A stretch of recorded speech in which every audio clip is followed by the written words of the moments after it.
မင်္ဂလာပါခင်ဗျာ Revolut Burma News Channel ကနေပြီးတော့ August လ2ရက်နေ့မနက်ပိုင်းရရှိထားတဲ့သတင်းများကိုတင်ဆက်ပေးပါမယ်။ပထမဆုံးတင်ဆက်ပေးရမယ့်သတင်းကတော့အကြမ်းဖက်စစ်ခွေးကောင်းဆောင်မင်းအောင်လှိုင်ကဖာယာခါယာမြောက်ပင်စွာနဲ့ရေးသားပေးပို့ခဲ့တော်လေ American သမ္မတ Trump ကတော့မြန်မာထုတ်ကုန်များအပေါ်သွင်းကုန်အခွန်40%ကောက်ခံမှုကိုအတည်ပြုလိုက်ပြီးတော့မြန်မာနိုင်ငံဟာ American ရဲ့ကမ္ဘာဒုတိယအမြင့်ဆုံးအခွန်ကောက်ခံရတဲ့နိုင်ငံဖြစ်လာတဲ့ဆိုတဲ့သတင်းကိုတင်ဆက်ပေးပါမယ်။ဇွန်လ31ရက်နေ့က American သမ္မတ Trump ကနောက်ဆုံးအတည်ပြုပြင်ဆင်ထုတ်ပြန်လိုက်တဲ့ကမ္ဘာလုံးဆိုင်ရာအကောက်ခွန်အစီအစဉ်မှာလာအိုနဲ့မြန်မာနိုင်ငံအပေါ်သွင်းကုန်အခွန်40%ကောက်ခံခဲ့ပြီးတော့ဆီးရီးယားနိုင်ငံကိုတော့သွင်းကုန်အခွန်41%ကောက်ခံထားတယ်လို့သိရပါတယ်။ဒါကြောင့်မြန်မာနိုင်ငံဟာ American ရဲ့ကမ္ဘာဒုတိယအမြင့်ဆုံးအခွန်ကောက်ခံရတဲ့နိုင်ငံဖြစ်လာတယ်လို့သိရပါတယ်။အခုလိုမျိုးအခွန်အမြင့်ဆုံးကောက်ခံရမှုနဲ့ပတ်သက်ပြီးတော့အင်ဖြူတော်ကအကြောင်းပြချက်မပေးပဲမြန်မာနိုင်ငံလာအိုနဲ့ဆီးရီးယားတို့ဟာAmerican နဲ့ကုန်သွယ်မှုနှဲပါတဲ့နိုင်ငံများဖြစ်တယ်လို့သိရပါတယ်။မြန်မာနိုင်ငံဟာ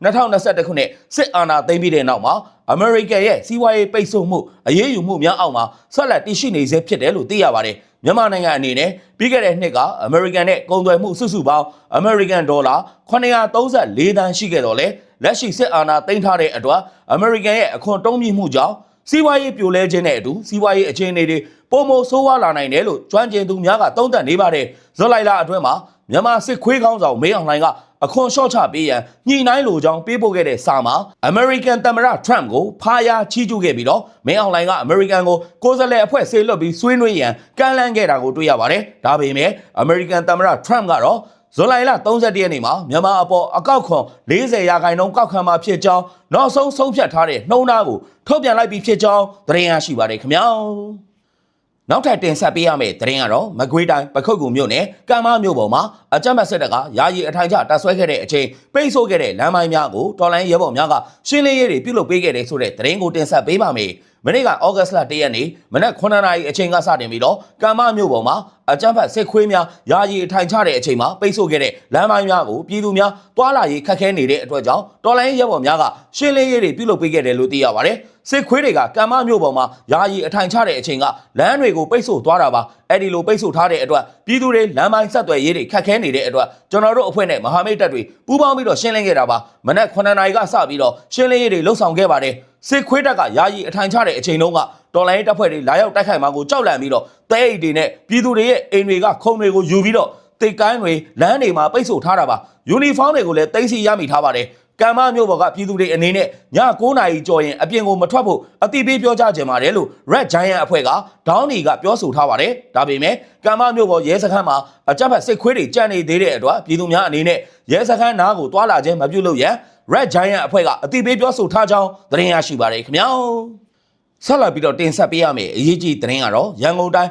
ပဇွန်တောင်မြို့နယ်မြသိန်းတန်ဖုန်ကြီးကျောင်းကိုအကြမ်းဖက်စစ်ခွေးတပ်ကဝင်ရောက်စီးနှင်းပြီးတော့လူငယ်6ဦးကိုပေါ်တာဆွဲဖမ်းဆီးသွားတယ်ဆိုတဲ့သတင်းကိုတင်ဆက်ပေးပါမယ်။ဇူလိုင်31ရက်နေ့ည10:22မိနစ်မှာမြသိန်းတန်ဖုန်ကြီးကျောင်းဝင်းကိုအကြမ်းဖက်စစ်ခွေးများကဝင်ရောက်စီးနှင်းခဲ့တယ်လို့သိရပါတယ်။အခုလိုမျိုးဝင်ရောက်စီးနှင်းပြီးတဲ့နောက်ဖုန်ကြီးကျောင်းမှာတဲခိုနေတဲ့အသက်24နှစ်ကနေအသက်30အရွယ်လူငယ်6ဦးကိုအကြမ်းဖက်စစ်ခွေးများကပေါ်တာဆွဲဖမ်းဆီးသွားခြင်းဖြစ်တယ်လို့သိရပါတယ်။ပဇွန်တောင်မြို့နယ်မြသိန်းတန်ဖုန်ကြီးကျောင်းဝင်းထဲကိုစစ်ခွေးတွေဝင်ရောက်စီးနှင်းပြီးတော့ပေါ်တာဆွဲဖမ်းဆီးသွားတာပါ။ဖုန်ကြီးကျောင်းထဲကိုဝင်ဖမ်းတာပါ။ဇူလိုင်31ရက်နေ့ည10:22မိနစ်မှာ6ယောက်ပါသွားပါတယ်။ကျောင်းမှာလာတဲနေတဲ့သူတွေက9ဦးနဲ့ကျောင်းတိုက်က2ဦးစုစုပေါင်း6ဦးပါသွားပါတယ်။အသက်တွေက24နှစ်ကနေ30အတွင်းအဖမ်းခံရတာပါလို့ဒေသခံပြည်သူတို့ကပြောဆိုထားကြောင်းသတင်းရရှိပါတယ်ခင်ဗျာ။နောက်ထပ်တင်ဆက်ပေးရမယ့်သတင်းကတော့ပဲခူးတိုင်းလက်ပံတန်းမြို့နယ်မိုးဆယ်ရွာသားကိုဝင်းထုံးကိုလက်နက်ကိုင်းပြူစောတိဖိုးပြူကပြစ်တက်ပြီးတော့ရဲစခန်းမှာတိမ်းရှောင်နေတဲ့ဆိုတဲ့သတင်းကိုတင်ဆက်ပေးပါမယ်။ဇူလိုင်30ရက်နေ့ညနေ6:00နာရီခွဲခန့်မှာ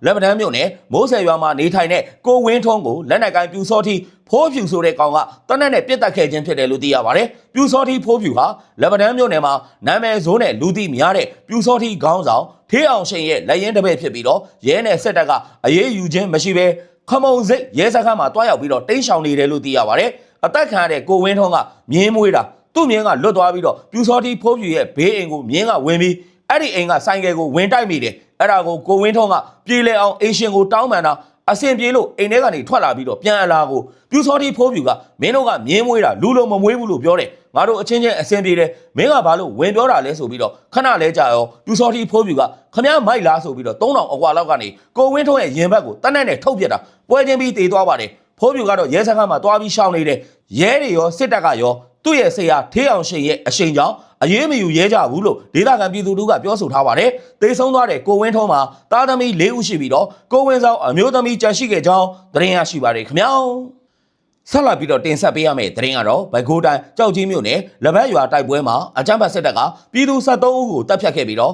KNL နဲ့ PDF ပူးပေါင်းတပ်ဖွဲ့ကတပ်ဖြတ်တယ်ဆိုပြီးတော့လိန်လယ်ဝါဒဖြန့်ခဲ့တယ်ဆိုတဲ့သတင်းကိုတင်ဆက်ပေးပါမယ်။ကရင်အမျိုးသားလွတ်မြောက်ရေးတပ်မတော် KNL နဲ့ပြည်သူ့ကာကွယ်ရေးတပ် PDF ပူးပေါင်းတပ်ဖွဲ့များကလက်ဘက်ကြီးရွာမှာအရသားပြည်သူများကိုတိုက်ခိုက်တပ်ဖြတ်ခဲ့ကြောင်းအကြမ်းဖက်စစ်ကောင်စီရဲ့မဟုတ်မမှန်လှုပ်ကြံဖန်တီးလာတဲ့ပြောဆိုမှုများနဲ့သတင်းဖြန့်ဝေမှုများကိုပြင်းထန်စွာကန့်ကွက်တယ်လို့ KNL ကပြောဆိုလိုက်ပါတယ်။အရသားပြည်သူ73ဦးကိုရက်ဆက်စွာတပ်ဖြတ်ပြီးတော့15ဦးကိုဒဏ်ရာရရှိခဲ့တယ်လို့ဆွဆွဲထားတဲ့စစ်ကောင်စီရဲ့ချုပ်ကင်ထားတဲ့သတင်းမီဒီယာများနဲ့၎င်းတို့ရဲ့စစ်ကောင်စီရဲ့ lobby များရဲ့ဝါဒဖြန့်မှုဟာလုံးဝအခြေမြင့်မရှိပဲပြည်သူလူထုနဲ့နိုင်ငံတကာအတိုင်းဝိုင်းကိုလှည့်ပြားရန်ရည်ရွယ်ချက်ရှိရှိနဲ့လှုံ့ဆော်ခဲ့ခြင်းဖြစ်တယ်လို့ KNU ဗဟိုကပြောဆိုထားပါတယ်။ထိတွေ့တိုက်ပွဲဖြစ်ပွားတဲ့အချိန်မှာလက်ဘက်ရွာမှာနေတဲ့ပြည်သူများဟာတိုက်ပွဲအတွင်းမှာပိတ်မိနေခဲ့ပြီးတော့ပိတ်မိနေတဲ့ပြည်သူတချို့ကိုဘေးဘက်အပြင်ဘက်ကိုတော်လိုင်းတပ်ဖွဲ့ဝင်များကကယ်ထုတ်ပေးခဲ့ပြီးတော့ကြောက်ကြီးမြို့နယ်ဘက်ကစစ်ကောင်စီရဲ့စစ်ကူစစ်ကြောင်းထိုးလာတဲ့အတွက်လက်နက်ငယ်လက်နက်ကြီးများလေကြောင်းကနေရန်တပ်ပစ်ခတ်ခဲ့ခြင်းကြောင့်ဒဏ်ရာရနဲ့တေဆုံးခဲ့တဲ့ပြည်သူများကို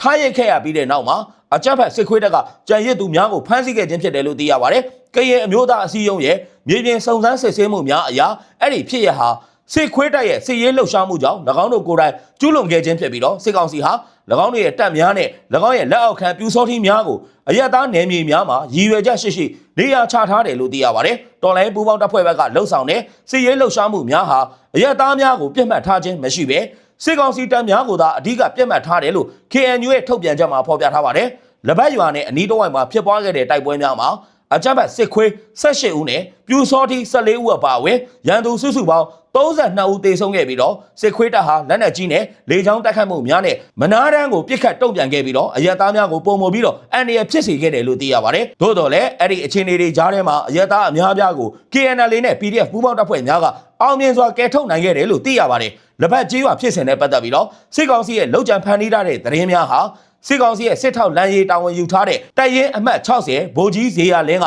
စတင်ပြီးတော့သတင်းဖြန့်ခဲ့တယ်လို့ယူဆရပြီးတော့ KNU ကအဲ့ဒီလိန်လေတဲ့သတင်းကိုကြားသိတွေ့ရှိတဲ့တစ်ချိန်တည်းမှာပဲအလင်းအမြန်တုံ့ပြန်နိုင်ဖို့မြေပြင်ဖြစ်ရအမှန်တရားကိုတေချာတိကျစွာစီးဆဲရခြင်းဖြစ်တဲ့အတွက်အခုမှသာအဲ့ဒီထုတ်ပြန်ချက်ကိုထုတ်ပြန်နိုင်ခဲ့ခြင်းဖြစ်တယ်လို့ပြောပါတယ်။ KNU အမျိုးသားအစည်းအရုံးဟာအရသားများကိုအကာအကွယ်ပေးရန်နဲ့အမှန်တရားကိုလက်ကင်ထားတဲ့ဂရိကဝတ်ပြုထားပြီးအာနာသိန်းအကြမ်းဖက်စစ်ခွေးတပ်ရဲ့မဟုတ်မမှန်လှုပ်ကြံဖန်တီးလာတဲ့သတင်းများကိုပြင်းထန်စွာရှုံချပြီးတော့လွတ်လပ်သောစုံစမ်းစစ်ဆေးမှုများပြုလုပ်ရန်တောင်းဆိုပါတယ်လို့ KNU ဗဟိုကထုတ်ပြန်ထားကြောင်းသတင်းရရှိပါတယ်ခင်ဗျာဆက်လက်ပြီးတော့တင်ဆက်ပေးရမယ့်သတင်းကတော့ရခိုင်ပြည်နယ်ကြောက်ဖြူမြို့နယ်မှာရှိတဲ့ပြည်သူလူထုတွေနေထိုင်ရာကျေးရွာများကိုအကြမ်းဖက်စစ်ခွေးတပ်ကလေကြောင်းကနေဘုံကျဲတိုက်ခိုက်မှုများ drone နဲ့ဘုံကျဲတိုက်ခိုက်မှုများဇက်တိုက်ပြုလုပ်ခဲ့တဲ့ဆိုတဲ့သတင်းကိုတင်ဆက်ပေးပါမယ်။ကြောက်ဖြူမြို့နယ်ကြက်တိန်စီမော်ပြိုင်းစီကေလိတ်ခမော်အမှတ်32ရဲတပ်ရင်းအနီးဒညဝတီရေတပ်စခန်းဌာနချုပ်အနီးစတဲ့နေရာများမှာစစ်ခွေးတပ်နဲ့ AA တို့ဟာထိတွေ့တိုက်ပွဲများဖြစ်ပွားနေတယ်လို့ပြောပါတယ်။အရခတပ်တော် AA ရဲ့စစ်ရေးလှုပ်ရှားမှုများငြိမ်သက်နေတဲ့အချိန်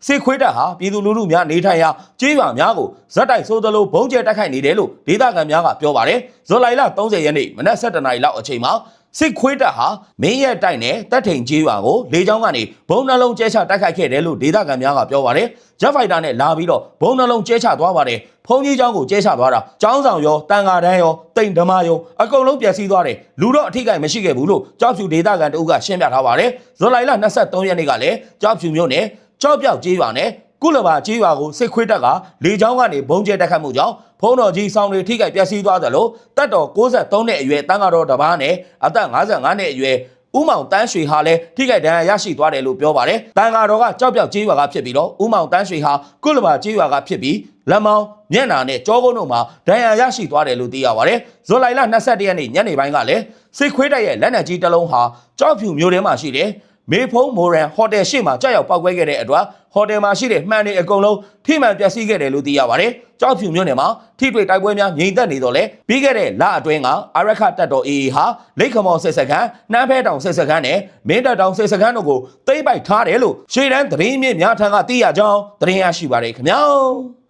အခုလိုမျိုးမြန်မာတနိုင်ငံလုံးမှာဖြစ်ပွားနေတဲ့စစ်ရေးသတင်းနိုင်ငံရေးသတင်းများကိုအချိန်ပေးပြီးတော့နားဆင်ပေးတဲ့အတွက် Revolut Burma News Channel ကနေပြီးတော့အထူးပဲကျေးဇူးတင်ရှိပါတယ်ခင်ဗျာ